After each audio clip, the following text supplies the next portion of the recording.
Essay, Tale of Two Michelles. No matter how much Americans try to deny it, the United States is still an extremely racist country.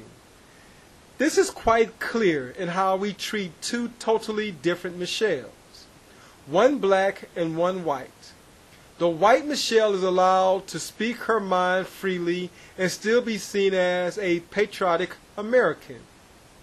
But the black Michelle is not afforded the same courtesy. Her words are sliced and diced, and if they do not live up to the standards of the dominant culture and the so-called fair and balanced news media, she is eviscerated. You see, during slavery, blacks who refused to parrot and imitate whites were seen as a threat and viewed with intense suspicion. And this is still the case today. High-minded African Americans are frowned upon while docile blacks are celebrated. America definitely has two systems when dealing with the two races. For Caucasians, they are allowed to be free, white, and 21. For African Americans, they are expected to remain tethered to a racist system meant to keep them in their place. Despite the fact African Americans have always been loyal to America, even when America has not been loyal to African Americans, blacks are under constant suspicion. As a result, any criticism made by blacks on the American system is seen as treachery.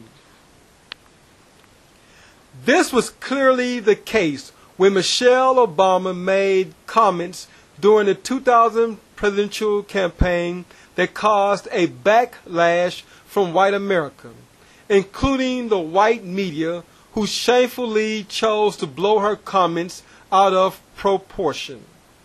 And what did Michelle Obama say in 2008 that was so offensive to the dominant culture? Well, here it is. She said, "For the first time in my adult life, I am proud of my country because it feels like hope is finally making a comeback. For the first time in my adult lifetime, I'm really proud of my country. And not just because Barack has done well, but because I think people are hungry for change." End of quote. White America felt her comments went far beyond the pale. She was excoriated for being unpatriotic, and an explanation was demanded. But, you see, as I said at the outset of this essay, this is the tale of two Michelles.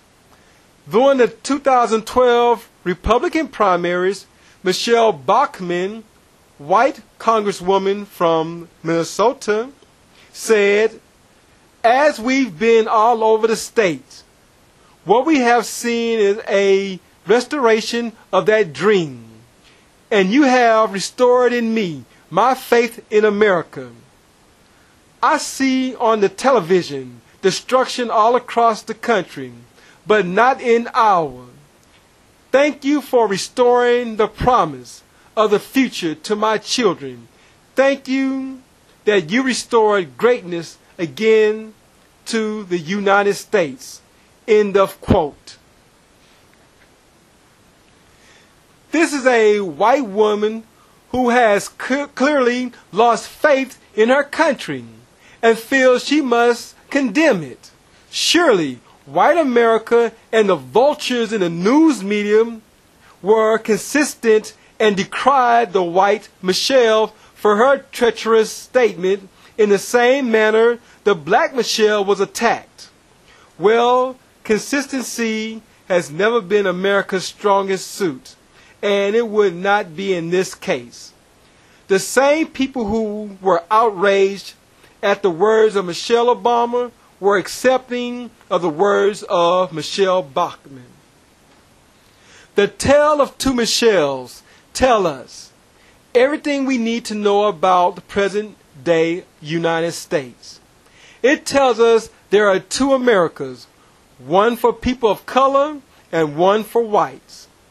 Whites are given the freedom to express themselves fully, while every move and word uttered by people of color are viewed with deep suspicion.